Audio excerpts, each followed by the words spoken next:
ഹരേ കൃഷ്ണ. എല്ലാവർക്കും മാധവത്തിലേക്ക് സ്വാഗതം. നാളെ നമ്മൾ ഏകാദശിയൊക്കെ എടുത്തിട്ട് ആ കൃത്യസമയത്ത് തന്നെ എല്ലാവരും പാരണ വീഴണം. അത് വളരെ നിർബന്ധമാണ്. പിന്നെ പലർക്കുമുള്ള സംശയമാണ് ഈ ഹരിവാസര സമയത്ത് ആഹാരം കഴിക്കാൻ പറ്റുമോ എന്നുള്ളത്. നിങ്ങൾ ആദ്യം മനസ്സിലാക്കേണ്ടുന്ന ഒരു കാര്യം എന്താണെന്ന് വെച്ച് കഴിഞ്ഞാൽ, ഹരിവാസര സമയം എന്നതുകൊണ്ട് ഉദ്ദേശിക്കുന്നത് എന്താണ് എന്ന് ആദ്യം മനസ്സിലാക്കുക. ഹരിവാസര സമയം എന്ന് പറയുന്നത് ഭഗവാൻ നാരായണൻ്റെ, ശ്രീഹരി വിഷ്ണുവിൻ്റെ സാന്നിധ്യം ഭൂമിയിൽ ഉണ്ടാകുന്ന സമയമാണെന്നാണ് വിശ്വസിക്കുന്നത്. അതായത് അദ്ദേഹത്തിൻ്റെ സാന്നിധ്യം ഭൂമിയിൽ കൂടുതലായി ഉണ്ടാകുന്നു. എല്ലായ്പ്പോഴും എല്ലായിടത്തും ഭഗവാന്റെ സാന്നിധ്യമുണ്ട്. എങ്കിലും വൈഷ്ണവ സമ്പ്രദായം അനുസരിച്ച് ഈ സമയത്ത് ഭഗവാനെ പ്രാർത്ഥിക്കുന്നത് വളരെ നല്ലതാണെന്നാണ് പറയുന്നത്. അപ്പോൾ ആ സമയത്ത് നമ്മൾ പ്രാർത്ഥിക്കുന്ന പ്രാർത്ഥനയ്ക്ക് വലിയ ഫലമുണ്ടാകുമെന്ന് വിശ്വസിക്കുന്നു. അതുമാത്രമാണ് ഹരിവാസര സമയം കൊണ്ട് ഉദ്ദേശിക്കുന്നത്. പിന്നെ ഒരു കാര്യം പറയാനുള്ളത്, ഹരിവാസര സമയത്ത് നമ്മൾ വ്രതം മുറിക്കരുത്, അതായത് പാരണ വീടരുത്. അത് മഹാദോഷമാണെന്നാണ് പറയുന്നത്. അതായത് ഇപ്പോൾ നമുക്ക് സന്ധ്യ കഴിഞ്ഞിട്ടാണ്, ഇപ്പോൾ ഇന്നത്തെ ദിവസം നമുക്ക് 4:30 സമയമാകുമ്പോഴത്തേക്ക് ഹരിവാസര സമയം കഴിയും. സാധാരണ ചില ഏകാദശികൾക്കൊക്കെ ഇപ്പോൾ രാത്രിയിൽ ഒരു 8 മണിക്ക് ശേഷമാണ് ഹരിവാസര സമയം തുടങ്ങുന്നതെന്ന് വെക്കുക. അപ്പോൾ രാവിലെ മുതൽ നമ്മൾ വ്രതമൊക്കെ എടുക്കുന്നു. വ്രതം എടുത്തു കഴിഞ്ഞിട്ട് നമ്മൾ വിചാരിക്കുകയാണ് സന്ധ്യയ്ക്ക് വിളക്കെല്ലാം കത്തിച്ച് പ്രാർത്ഥിച്ചതിന് ശേഷം നമ്മൾ അതുവരെ നമ്മുടെ വ്രതനിഷ്ഠയിലല്ലാത്ത ചില പ്രവർത്തികൾ നമ്മൾ ചെയ്യുന്നു. അതായത് നമ്മളിപ്പോൾ രാവിലെ മുതൽ ഉപവസിച്ചാണ് നമ്മൾ വ്രതം എടുക്കുന്നത്. അങ്ങനെയാണെങ്കിൽ സന്ധ്യയ്ക്ക് വിളക്ക് കത്തിച്ച് ഈ പ്രാർത്ഥിച്ചൊക്കെ ശേഷം നമ്മൾ ഈ ഹരിവാസര സമയത്ത് നമ്മുടെ ആ ഉപവാസം ഇല്ലാതാക്കി, അപ്പോഴത്തേക്ക് നമുക്ക് തലവേദന എടുക്കുന്നു, അങ്ങനെയൊക്കെ വന്നിട്ട് നമ്മൾ അല്പം വെള്ളമൊക്കെ കുടിക്കുകയാണെങ്കിൽ അത് നമുക്ക് ചിലപ്പോൾ അത് പാടില്ല എന്നാണ് പറയുന്നത്. ദോഷമൊന്നുമില്ല ഒരു കാര്യത്തിനും, എല്ലാം ഭഗവാൻ അറിയാം. പക്ഷെ അത് പാടില്ല എന്നാണ് ആ വ്രതനിഷ്ഠയിൽ പറയുന്നത്. അതായത് എങ്ങനെയാണോ നമ്മൾ വ്രതത്തിലിരിക്കുന്നത്, ഇനി നമ്മൾ വെള്ളം കുടിച്ചിട്ടാണ് നമ്മൾ പ്രാർത്ഥിക്കുന്നത്, പിന്നെ ഏകാദശി എടുക്കുന്നത്, അതല്ലെങ്കിൽ നമ്മൾ ഒരു നേരം ഭക്ഷണം കഴിച്ചിട്ടാണ് ഇരിക്കുന്നത്, അങ്ങനെയാണെങ്കിൽ നമുക്ക് ആ രീതിയിൽ തന്നെ ഇരിക്കാം. ഹരിവാസര സമയം ഉച്ചയ്ക്ക് വരുമ്പോൾ നമ്മൾ ഉച്ചയ്ക്ക് ആഹാരം കഴിക്കാനാണ് നിശ്ചയിച്ച് വ്രതം എടുക്കുന്നതെങ്കിൽ ആ ഉച്ചയ്ക്ക് ആഹാരം കഴിക്കാം. അപ്പോൾ രാത്രിയിൽ ഹരിവാസര സമയം വരുമ്പോൾ നമ്മൾ അതുവരെ ശീലിച്ചിരുന്ന അല്ലെങ്കിൽ അതുവരെ അനുവർത്തിച്ചു പോകുന്ന ആ ഏകാദശി വ്രതത്തിനൊരു ഭംഗം വരുത്തരുത്. അങ്ങനെ ഭംഗം വന്നു കഴിഞ്ഞാൽ നമ്മുടെ ഏകാദശി, നമ്മൾ എടുത്ത ഏകാദശിക്ക് ഒരു ഫലമില്ലാതായി മാറും. കാരണം ഹരിവാസര സമയത്ത് നമ്മളെങ്ങനെ വെള്ളം കുടിച്ചാണ് നമ്മൾ ഏകാദശി എടുക്കുന്നതെങ്കിൽ ഹരിവാസര സമയത്തും വെള്ളം കുടിക്കാം. ആഹാരം കഴിച്ചുകൊണ്ടാണ് നമ്മൾ ഏകാദശി എടുക്കാൻ നിശ്ചയിച്ചിരിക്കുന്നതെങ്കിൽ ഹരിവാസര സമയത്ത് നമുക്ക് ആഹാരം കഴിക്കാം. ഇനി പാലും പഴങ്ങളും ഒക്കെ കഴിച്ച് കൊണ്ടാണ് ഇരിക്കുന്നതെങ്കിൽ നമുക്ക് ആ സമയത്ത് ഇരിക്കാം. അതിനൊന്നും വിഷയമില്ല. പക്ഷേ നമ്മൾ ഉപവസിച്ചെടുക്കുന്ന ആളുകൾ ഈ ഹരിവാസര സമയത്ത് ഉപവാസം മുറിക്കരുത്. അതാണ് ഉദ്ദേശിക്കുന്നത്. എങ്ങനെയാണോ നമ്മൾ ആ ഏകാദശി എടുത്തു വരുന്നത് അതേ നിഷ്ഠയിൽ തന്നെ ഹരിവാസര സമയത്തും തുടരുക. പിന്നെ ആ സമയത്ത് നമ്മൾ കൂടുതലായിട്ട് ഭഗവാനെ വിളിച്ച് പ്രാർത്ഥിക്കുക എന്നതാണ് ഏറ്റവും പ്രധാനപ്പെട്ട കാര്യം. നിങ്ങൾക്ക് ഞാൻ പറഞ്ഞത് മനസ്സിലായില്ലെങ്കിൽ നിങ്ങളൊന്ന് ചോദിച്ചാൽ മതി, ഞാനത് കൃത്യമായിട്ട് പറഞ്ഞു തരാം. അതായത് ആ വ്രതനിഷ്ഠയിൽ തന്നെ ഏകാദശി എടുക്കുക. നമ്മളിപ്പോൾ നിശ്ചയിക്കണം എങ്ങനെയാണ് നമ്മൾ എടുക്കാൻ ഉദ്ദേശിക്കുന്നതെന്ന്. രാവിലെ തന്നെ അല്ലെങ്കിൽ വൈകുന്നേരം തന്നെ നമ്മൾ നിശ്ചയിക്കുക, തലേ ദിവസം വൈകുന്നേരം തന്നെ നിശ്ചയിക്കുക. ആ രീതിയിൽ കണ്ടിന്യൂ ചെയ്ത് പോവുക എന്നുള്ളതാണ്. അതല്ലാതെ ഒരു മാറ്റം ആ സമയത്ത് വരുത്തരുത്. ആഹാരം കഴിക്കുന്നതിനൊന്നും യാതൊരു ദോഷവുമില്ല. നമ്മൾ പാരണ വീടരുത്. ഹരിവാസര സമയത്ത് പാരണ വീടരുത്. പാരണ വീടുക എന്ന് വെച്ചാൽ എന്താണ്? വ്രതം മുറിക്കുക. അപ്പം നമ്മൾ രാവിലെ മുതൽ സന്ധ്യ വരെ ഒന്നും വെള്ളം പോലും കുടിക്കാതിരിക്കുന്നു. സന്ധ്യയ്ക്ക് ശേഷം നമ്മൾ വെള്ളം കുടിക്കുകയാണെങ്കിൽ നമ്മൾ അങ്ങനെ നിശ്ചയിച്ച് വെച്ചിരിക്കണം നേരത്തെ തന്നെ. ഇങ്ങനെയാണ് ഞാൻ വ്രതം എടുക്കാൻ ഉദ്ദേശിക്കുന്നത്. അങ്ങനെ നിശ്ചയിച്ചാൽ നമുക്ക് പ്രശ്നമില്ല. അതല്ലാതെ നമ്മൾക്ക് പെട്ടെന്ന് നമ്മൾ ആ ഒരു വ്രതത്തിന് ഒരു ഭംഗം വരുത്തുന്ന രീതിയിലുള്ള കാര്യങ്ങൾ ചെയ്തു കഴിഞ്ഞാൽ അത് പാടില്ല എന്നാണ് പറയുന്നത്. അങ്ങനെ നമ്മൾ ചെയ്യുക. അപ്പോൾ ഉപവസിച്ചിരിക്കുകയാണെങ്കിൽ ആ സമയത്ത് ഉപവസിച്ച് തന്നെ ഇരുന്ന് നമ്മൾ എന്ത് ചെയ്യുക? വ്രതം തുടരുക. ആഹാരം കഴിച്ചിട്ടാണെങ്കിൽ നമ്മൾ ആ സമയത്ത് ആഹാരം കഴിക്കാം. അത് വിഷയമില്ല. പ്രാർത്ഥനയാണ് ഏറ്റവും പ്രധാനമെന്ന് നിങ്ങളെല്ലാവരും ഓർക്കുക. ഇതാണ് പറയാനുള്ളത്. നിങ്ങൾക്ക് ക്ലിയർ ആയില്ലെങ്കിൽ ഒന്നുകൂടെ ചോദിച്ചാൽ മതി, ഞാൻ ഒന്നും കൂടെ വ്യക്തമായിട്ട് പറഞ്ഞു തരാം. ഇനി മറ്റൊരു കാര്യം, നാളത്തെ ദിവസം നമുക്ക് എല്ലാവർക്കും അറിയാം പ്രദോഷമാണ്.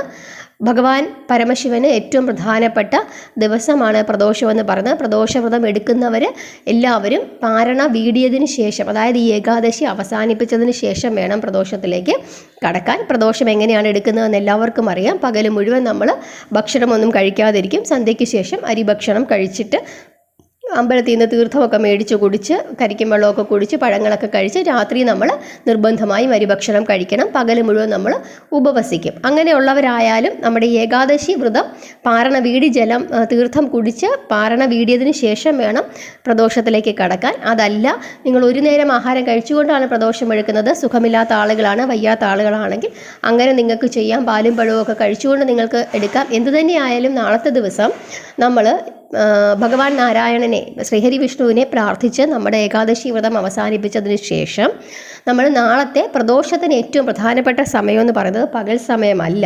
അത് പ്രത്യേകമായി ഓർക്കുക. വ്രതം എടുക്കുന്നവരാണെങ്കിലും അല്ലാത്തവരാണെങ്കിലും എല്ലാവരും തന്നെ സന്ധ്യയ്ക്ക്, പ്രദോഷ സന്ധ്യയ്ക്ക് ഭഗവാനെ, അതായത് മഹാദേവനെ വിളിച്ച് പ്രാർത്ഥിക്കുക എന്നുള്ളതാണ് ഏറ്റവും പ്രധാനം. മഹാദേവ ക്ഷേത്രങ്ങൾ അടുത്തുണ്ടെങ്കിൽ അവിടെ ദർശനം നടത്തുന്നത് ഏറ്റവും പുണ്യമാണ്. രാവിലെ അല്ല, സന്ധ്യസമയത്ത്, പ്രദോഷ സന്ധ്യയാണ് ഏറ്റവും പ്രധാനം. നടരാജ രൂപത്തിലുള്ള ഭഗവാനെയാണ് നമ്മൾ എന്ത് ചെയ്യേണ്ടത്? പ്രാർത്ഥിക്കേണ്ടത്. ഞാൻ കഴിഞ്ഞ ദിവസം അസുഖങ്ങളൊക്കെ മാറാൻ വേണ്ടിയിട്ടുള്ള 2 മന്ത്രങ്ങൾ അടുപ്പിച്ച് കുറച്ച് നാൾ ചെല്ലാനായിട്ട് പറഞ്ഞിരുന്നു. 2 മന്ത്രങ്ങൾ. അതിനകത്ത് ഒന്ന് മഹാദേവൻ്റെ ഒരു മന്ത്രമുണ്ട്. ആ മന്ത്രമൊക്കെ ഈ സന്ധ്യാസമയത്ത്, പ്രദോഷ സന്ധ്യാസമയത്തിരുന്ന് നിങ്ങൾ ജപിക്കുന്നത് വളരെ വളരെ ഉത്തമമാണ്. അതുപോലെ തന്നെ പഞ്ചാക്ഷരി മന്ത്രം, ഓം നമ ശിവായ എന്ന പഞ്ചാക്ഷരി മന്ത്രം 108 തവണയോ 1008 തവണയോ ഒക്കെ നമുക്ക് ജപിക്കാം. അതിനൊന്നും പ്രശ്നമില്ല. അതുപോലെ തന്നെ അത് ഏറ്റവും ഉത്തമമാണ് അങ്ങനെ ജപിക്കുന്നത്. അതുപോലെ ശിവസഹസ്രനാമം അത് ജപിക്കുന്നതും വളരെ വളരെ ഉത്തമമാണ്. അപ്പോൾ നാളത്തെ സന്ധ്യയ്ക്ക് ഭഗവാൻ പരമശിവനെ വിളിച്ചു വേണം എല്ലാവരും പ്രാർത്ഥിക്കാൻ. മഹാദേവനെ പ്രാർത്ഥിക്കണം നമ്മുടെ പ്രാർത്ഥനയുടെ കൂട്ടത്തിൽ. പിന്നെ ഏത് പ്രാർത്ഥന തുടങ്ങുമ്പോഴും അതിന് മുമ്പായിട്ട് നമ്മൾ വിഘ്നേശ്വരനെ പ്രാർത്ഥിക്കുക. കുടുംബത്തെ, അതായത് ഭഗവാന്റെ കുടുംബത്തെ പ്രാർത്ഥിക്കുക. ദേവി പാർവതിയെ പ്രാർത്ഥിക്കുക. അതൊക്കെ ഉത്തമമാണ്. ദേവി പാർവതിയെ പ്രാർത്ഥിക്കേണ്ടുന്ന പ്രാർത്ഥന എന്താണ് എന്നുള്ളത് സൗന്ദര്യലഹരിയിൽ ആദ്യത്തെ ശ്ലോകം, ശിവശക്തിയായുക്തോ യതി ഭവതി ശക്ത പ്രഭൗതും എന്ന് പറഞ്ഞ ആ ശ്ലോകം ഇതിനു മുമ്പ് ഞാൻ ആ വീഡിയോയിൽ പറഞ്ഞു തന്നിട്ടുണ്ട്. ആ ശ്ലോകം നമ്മൾ ജപിക്കുന്നത് വളരെ നല്ലതാണ്. 7 തവണ 21 തവണയൊക്കെ ആ മന്ത്രം ജപിക്കുന്നത്. ആ മന്ത്രമല്ല, അത് സൗന്ദര്യലഹരിയിലെ ആദ്യത്തെ ശ്ലോകമാണത്. ആ ശ്ലോകം ജപിക്കുന്നത് ദേവിക്ക് വളരെ സന്തോഷമാകും. അതൊക്കെ നമുക്ക് ജപിക്കാം. വിഘ്നേശ്വരനെ പ്രാർത്ഥിക്കാം, മഹാദേവനെ പ്രാർത്ഥിക്കാം, ദേവിയെ പ്രാർത്ഥിക്കാം, വേലായുധ സ്വാമിയെ പ്രാർത്ഥിക്കാം. ഇല്ലേ, മഹാജ്യോതിഷിയാണ് വേലായുധ സ്വാമി. ആ കുടുംബത്തെ നമുക്ക് പ്രാർത്ഥിക്കാം. പിന്നെ ആ പ്രദോഷ സന്ധ്യയ്ക്ക് എല്ലാ ദേവീദേവന്മാരുടെയും സാന്നിധ്യം ശിവക്ഷേത്രത്തിൽ ഉണ്ടാകും. ആ സന്ധ്യാസമയത്ത് ഉണ്ടാകുമെന്നാണ് പറഞ്ഞത്. അതുകൊണ്ട് ആരെ പ്രാർത്ഥിച്ചാലും നമുക്ക് ഫലമുണ്ടാകും. പ്രദോഷത്തിൻ്റെ കഥ എല്ലാവർക്കും അറിയാം. എല്ലാ തവണയും ഞാൻ പറയുന്നതാണ്. അതുകൊണ്ട് ഞാൻ ഇത്തവണ പറയുന്നില്ല. കാരണം കഴിഞ്ഞ വീഡിയോകളൊക്കെ ഉണ്ട്. അത് വീണ്ടും വീണ്ടും പറഞ്ഞ് നിങ്ങളെ ബോറടിപ്പിക്കുന്നില്ല. എല്ലാവർക്കും അറിയാവുന്ന കാര്യമാണ്. ഭഗവാന്റെ ആ കാളകൂട വിഷത്തിൽ നിന്നും ആ ക്ഷീണത്തിൽ നിന്നും ഭഗവാൻ ഉണർന്ന് നടനം, ആ ശിവതാണ്ഡവം നടനമാടിയതാണ്. ആനന്ദ നടനമാണ് ആടിയത്. സന്തോഷത്തോടു കൂടിയുള്ള നടനമാണ്, അല്ല ദേഷ്യത്തിലുള്ള നടനമല്ല. നന്ദി ഭഗവാന്റെ കൊമ്പുകൾക്കിടയിലൂടെ ആടിയെന്നാണ് പറയുന്നത്. അപ്പം നന്ദി ഭഗവാന്റെ ഒരു ചെറിയ അഹങ്കാരം ഉണ്ടായിരുന്നു. ആ അഹങ്കാരത്തെ കൂടെ ശമിപ്പിക്കുകയാണ് അവിടെ ചെയ്തത്. സന്തോഷത്തോടു കൂടിയുള്ള ഒരു സന്ധ്യയാണ്. കാരണം ഭഗവാൻ ഉണർന്നെഴുന്നേൽക്കുകയാണ്. എല്ലാവരും ഭയന്ന് ഇരുന്നു ഭഗവാൻ എന്ത് സംഭവിക്കുമെന്നുള്ള. അതിൽ നിന്നുമൊക്കെ ഭഗവാൻ ഉണർന്നെഴുന്നേൽക്കുന്ന ആ സന്ധ്യയാണ് പ്രദോഷ സന്ധ്യ. അതുകൊണ്ട് തന്നെ സകല ദേവീദേവന്മാർക്കും വളരെ സന്തോഷമുണ്ടാക്കുന്ന സമയമാണ് പ്രദോഷ സന്ധ്യ. ആ സമയത്ത് നമ്മൾ എന്ത് പ്രാർത്ഥിച്ചാലും അതിന് ഫലമുണ്ടാകുമെന്നാണ് പറയുന്നത്. അതുകൊണ്ട് എല്ലാവരും നാളത്തെ ദിവസം സന്ധ്യയ്ക്ക് നമ്മുടെ സ്ഥിരം പ്രാർത്ഥനയുടെ കൂട്ടത്തിൽ മഹാദേവൻ്റെ പ്രാർത്ഥന ഉൾപ്പെടുത്തുക. അതാണ് നമ്മൾ ഓരോരുത്തരും ചെയ്യേണ്ടത്. പിന്നെ ഏകാദശിയൊക്കെ എല്ലാവരും എടുത്തിട്ടുണ്ട്. സന്തോഷമായിട്ടൊക്കെ ആയിരിക്കും എല്ലാവരും ഏകാദശി എടുത്തത്. അതുപോലെ നമ്മുടെ ബ്രഹ്മോത്സവത്തിൻ്റെ വീഡിയോ കാണാത്തവരുണ്ടെങ്കിൽ അതൊക്കെ പോയി കാണുക. ഗീതാ ക്ലാസ്സിൽ കൃത്യമായിട്ട് കയറുക. വളരെ കുറച്ച് പേരെ ഗീതാ ക്ലാസ്സിൽ സ്ഥിരമായിട്ട് കയറുന്നുള്ളൂ. അത്രയും ആളുകൾക്ക് മതിയായിരിക്കും, അതുകൊണ്ടായിരിക്കും. പക്ഷെ അത്ര ആളുകളെങ്കിലും സ്ഥിരമായിട്ട് കയറി കാണുക. കാരണം ഇനിയിപ്പം നമുക്ക് പ്രധാനപ്പെട്ട ഭാഗങ്ങളിലേക്ക് പോവുകയാണ്. അതെല്ലാം കേൾക്കുക സമയം കിട്ടുമ്പോഴൊക്കെ. ഇതൊക്കെയാണ് നമ്മൾ ചെയ്യേണ്ടത്. എപ്പോഴും ഭഗവാനെ വിളിക്കുക, പ്രാർത്ഥിക്കുക, ജപിക്കുക. ഇതാണ് നമ്മുടെ ഈ കലിയുഗത്തിൽ നമുക്ക് ചെയ്യാൻ പറ്റുന്ന ഏറ്റവും വലിയ കാര്യം. അത് നിങ്ങൾ എപ്പോഴും ഓർക്കുക. പ്രാർത്ഥന കൊണ്ട് മാത്രമേ നമ്മുടെ കലിയുഗത്തിൽ നമുക്ക് മുമ്പോട്ട് പോകാൻ കഴിയുകയുള്ളൂ. മറ്റ് യുഗങ്ങൾ, അതായത് ദ്വാപരയുഗവും ത്രേതായുഗത്തിലുമൊക്കെ യാഗങ്ങൾക്കായിരുന്നു പ്രാധാന്യം. അന്ന് നമുക്ക് കഥകൾ വായിക്കും പറയല്ലേ, എപ്പോഴും ഓരോ യാഗങ്ങൾ ഉണ്ടാകുന്നുണ്ട്.